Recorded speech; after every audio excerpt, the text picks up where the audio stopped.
Mtoto wangu amekufa hata kifo kingine hata sijawahi kuona maisha yangu. Mama nimesika. Ndio huyu 42 years. Kifo ya mapema ni mbaya sana. Nimewachwa. Mtoto wangu ndio huyu anakuja swinda msika wapi sasa? Aniletea mtoto huku kwangu akaniambia, "Junior nishikiwe mtoto. Niende nimenunulie waru hapa juu kwa mama Kulo." Baba akarudi tukakaa hapa tukapika simu. Tumepika simu mpaka kitu saa 7 ya usiku. Simu iko off.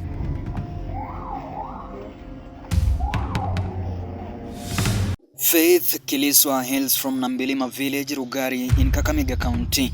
Alupe University student that was killed by her boyfriend. Faith Kiliswa was a fourth-year student from Alupe University, a student that dreamt having a bright future and a goal far away from home of changing their poor family. Faith Kiliswa was almost crossing the final line since she had already been done with 3 university years. She was now on a race accomplishing her final year. His father, aged 48 years old, used to pay his school fees by doing farm work and odd jobs. At some point, he would sell sugarcane for the sake of her daughter's school fees.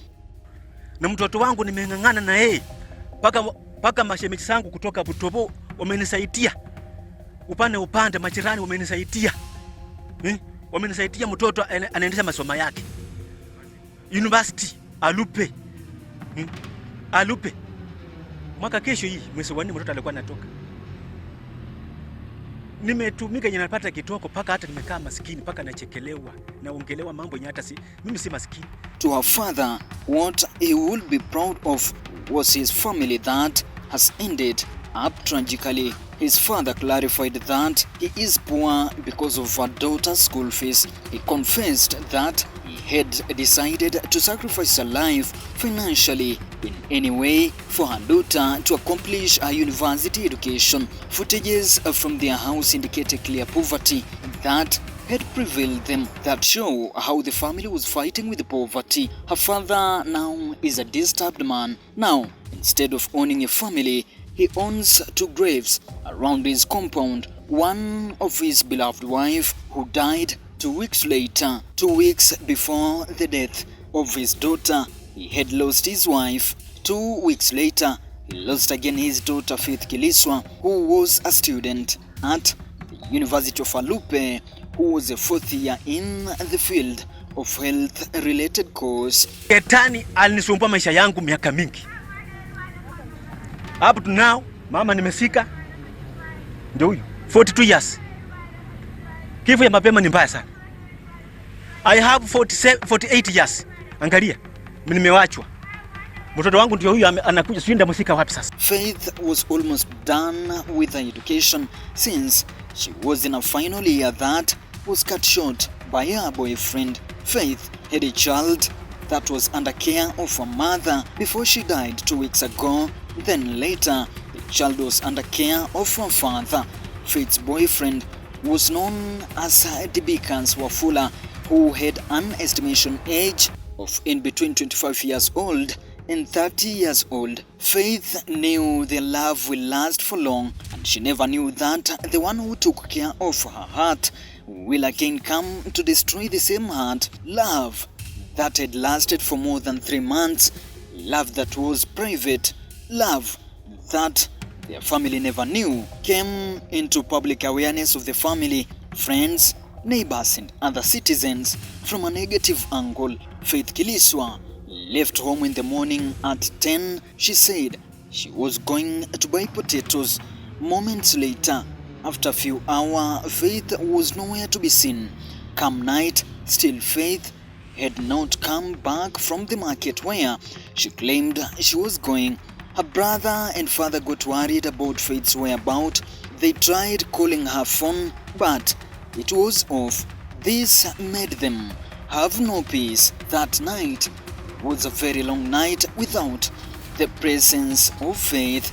They thought Faith had gone to their grandmother's house, and perhaps they knew she will probably come back.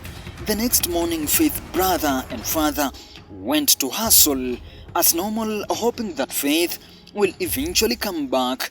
Hours later, her brother received an anonymous call that his sister had been killed. Immediately, he left work and headed to the location they told him.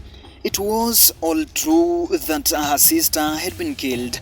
He recalled that there were marks on her sister's neck, indicating that there was a fight and a struggle for life before her murder. Jioni mwendo saa 10 aniletea mtoto huku kwangu, akaniambia Junior, nishikiwe mtoto niende nimenunulia waru hapa juu kwa mama Kulo.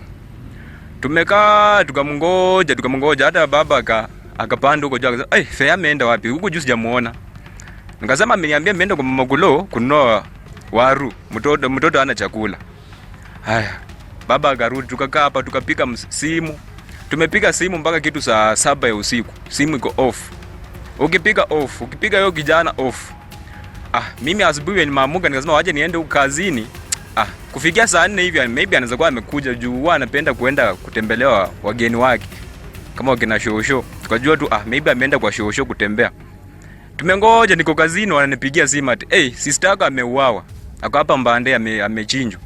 Sasa mimi ndo nimetoka huko kuenda Mbande nikampata yenyewe wamemchinja. On the other part of the guest manager said the suspect booked a room saying I will spend the night there. The suspect then paid for the room via M-Pesa transaction that made it easy for tracking and tracing him and link him to the crime scene. He went and later returned with Faith at 7 p.m. in the night. The same night, Faith's father and brother were waiting her back home. At the same time, they thought that Faith had gone to her grandmother, that perhaps tomorrow she will return back home. Nilipojaribu kumwindaroketa akaniambia kuna mtu alikuja jioni akapuku room kwamba anataka lale paka asubuhi. Hiyo masaa ya jioni saa 1 hivi saa 2 ndio alirudi na msichana. So mimi nikamshauri kama ameuawa ripoti kwa polisi haraka, na nikapikia OCS. So pia mimi nilikuja hapa nikapata msichana kwa kitanda amechinjwa.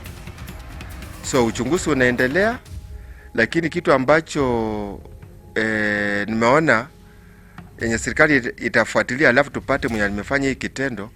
Huyu customer alituma pesa, akilipa pesa ya kulipia chumba, alilipa pesa na kwa till.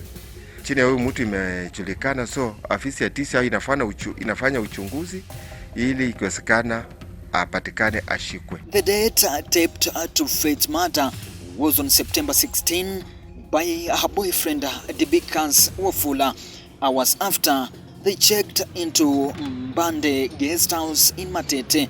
Reports suggest that Wafula stepped back multiple times after an intimate encounter before fleeing the scene. However, he was later arrested in Muhoroni while attempting to board a bus to Nairobi in an attempt to evade arrest.